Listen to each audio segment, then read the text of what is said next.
On va reprendre le début. On avait fait quelques lignes. Alken gam Shlomo HaMelech alav hashalom be'atzmo shezacha le'elu 4,000 b'kedusha vezacha be'emet livnot et habayit. Maintenant, même Shlomo HaMelech, que lui, il a construit, mamash, le Beth Amikdash. Alors il te dit, zacha livnot et habayit, il te dit Rabbi Nathan. Il ne dit pas Dafka le mot Beth Amikdash, c'est-à-dire il a construit la maison.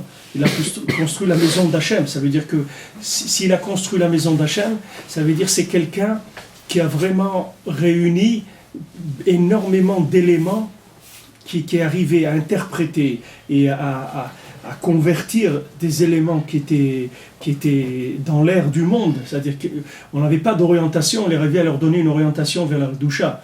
Avec tous les exemples, les milliers d'exemples qu'il a donnés, chaque fois qu'il donnait un exemple, il prenait la chose qui était à l'extérieur et la faisait rentrer dans la Torah.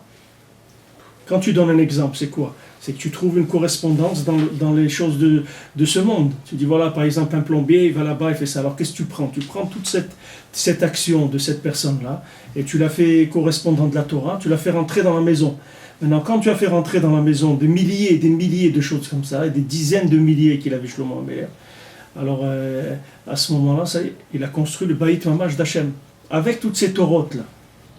Ça, les Alfim Nefulim, c'est-à-dire le lien des Alfim Nefulim, c'est d'arriver à faire de la reconversion, si tu veux, des éléments, leur donner le Shayachut avec la Torah. Sinon, c'est pas de la Torah. Si tu n'arrives pas à faire ça, ça veut dire que tu n'as pas compris la Torah. Quand tu veux savoir si quelqu'un il a compris, tu fais un cours, tu lui dis donne un exemple. S'il ne peut pas te donner un exemple, c'est qu'il n'a pas compris. Ça veut dire que ce n'est pas rentré dans son cœur. Si quelqu'un, s'il s'est rentré dans son cœur, il peut te donner 10 exemples, tout de suite. Parce qu'il trouve là, il te dit voilà, ça rappelle ça, et ça, et ça, et ça. Pourquoi? Parce que tout ce qu'il y a dans le monde, c'est de la Torah. La seule chose qui lui manque à cette Torah, c'est que tu lui donnes une correspondance. Comme on a étudié, quand on a étudié Rav Yom Tov, ils sont venus, c'était pas prévu qu'on étudie, mais comme ils sont venus, on a étudié, j'ai fait une sikha d'Ocha et moi, c'est sikha Shin Ain Zain 377 dans Chaim Moharan. Et c'est très intéressant cette sikha. Je ne vais pas ouvrir maintenant parce que sinon on va rester toute l'heure dedans, mais Bepashtout qui dit Rabbeinu là-bas que n'importe quelle discussion que tu peux entendre dans le monde, ça a un rapport avec la Torah de Rabbeinu.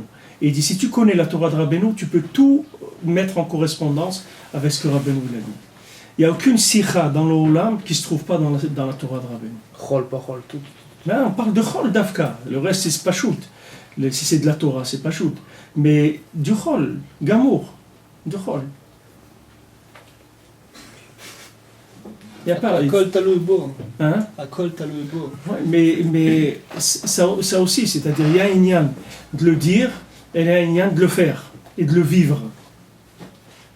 Il y a des jeux, c'est pas évident. Je vous dis Rav Nachman Tulshiner par rapport au Rav de Tchérin, que le Rav de Tchérin c'est un Talmid Chacham Atzum, mais la capacité de reconversion de tout ce qui se passait dans la Torah et dans le monde qu'il avait Rav Nachman Tulshiner, le Rav de Tchérin a dit moi j'ai pas ce koach-là.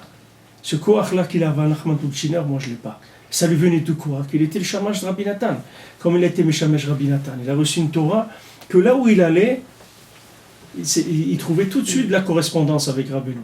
Il n'y avait pas un midrash, il n'y avait pas un dibour de la paracha, n'importe quelle chose qu'il entendait, tout de suite il te donnait la correspondance avec la Torah de Rabbeinu. Et lui, c'était pas un Talmid Chacham, un grand Talmid Chacham, puisqu'il a commencé à étudier la Torah qu'à l'âge de 20 ans, il était orphelin, c'est qu'à l'âge de 20 ans qu'il a commencé à étudier la Torah, donc il n'avait pas une connaissance basique de la Torah comme le Rav de Tchérin qui était un Gaon. Mais la correspondance avec chaque chose, il avait un koach que le Rav de Tchérin ne pouvait pas faire ça. Donc ça vient pas de la chokhma alors? Non, ce n'est pas du tout de la chokhma.